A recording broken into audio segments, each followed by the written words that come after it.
It's tennis, year of the gods. Bonjour à tous, c'est Guillaume de Sport Focus et bienvenue dans une nouvelle analyse.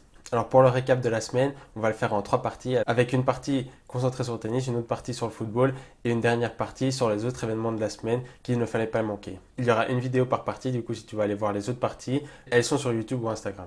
Mais concentrons-nous directement sur le tennis, avec chez les femmes Muguruza qui a remporté le premier WTA 1000 de la saison à Dubaï. En effet, l'Espagnole a vraiment dominé ses adversaires, elle a que rarement été mise en difficulté et ça vient récompenser un très bon début de saison de l'Espagnole. En effet, c'est sa 3e finale en 5 tournois. En plus, elle a fait un quart de finale à l'Open Australie contre Naomi Osaka, la gagnante finale du tournoi, où vraiment elle s'est battue. C'était un gros duel entre ces deux femmes et c'est la seule qui a vraiment inquiété Naomi Osaka. Donc voilà, Muguruza est vraiment sur un très bon début de saison. J'espère qu'elle va continuer sur cette dynamique lors de la saison de terre battue et pourquoi pas remporter Roland Garros qu'elle a déjà gagné. Et pour le deuxième tournoi WTA de cette semaine, c'est encore une Espagnole, Toromo cette fois-ci, qui a remporté ce tournoi. Alors certes, le tournoi était quand même beaucoup plus facile à gagner parce que le niveau était quand même beaucoup plus faible, mais ça reste quand même une victoire dans un circuit. C'est une très bonne performance pour cette Espagnole et j'espère qu'elle va confirmer cette victoire. Je ne m'attends pas à ce qu'elle regagne un tournoi assez rapidement parce que comme je l'ai dit, le niveau était quand même assez faible, mais je m'attends à ce qu'elle performe dans les plus gros tournois, qu'elle montre qu'elle a un nouveau statut et pourquoi pas rivaliser avec les meilleurs. Passons chez les hommes maintenant, où vraiment l'actualité de cette semaine,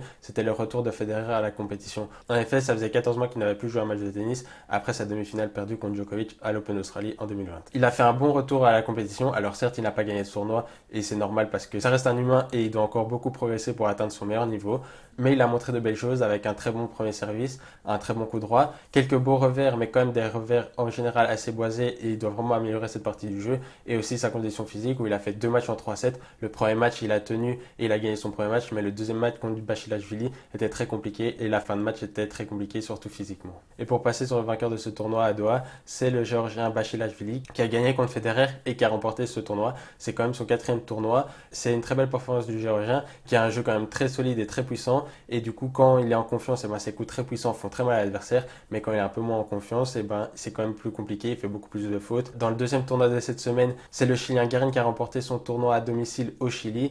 Et ça fait quand même son 4e tournoi remporté, tout sur terre battue certes, mais c'est quand même une belle performance pour le Chilien. Et c'est vraiment une très belle performance pour Garin et j'attends vraiment qu'il continue à performer lors de la saison terre battue en Europe parce qu'il a toujours un peu plus de mal et j'espère qu'il va confirmer cette victoire et qu'il va montrer qu'il peut atteindre le meilleur niveau sur terre battue. Et lors du dernier tournoi de cette semaine, c'est Daniil Medvedev qui a remporté le tournoi de Marseille. Alors certes c'était l'ultra favori, mais enfin il confirme son statut de favori dans un tournoi.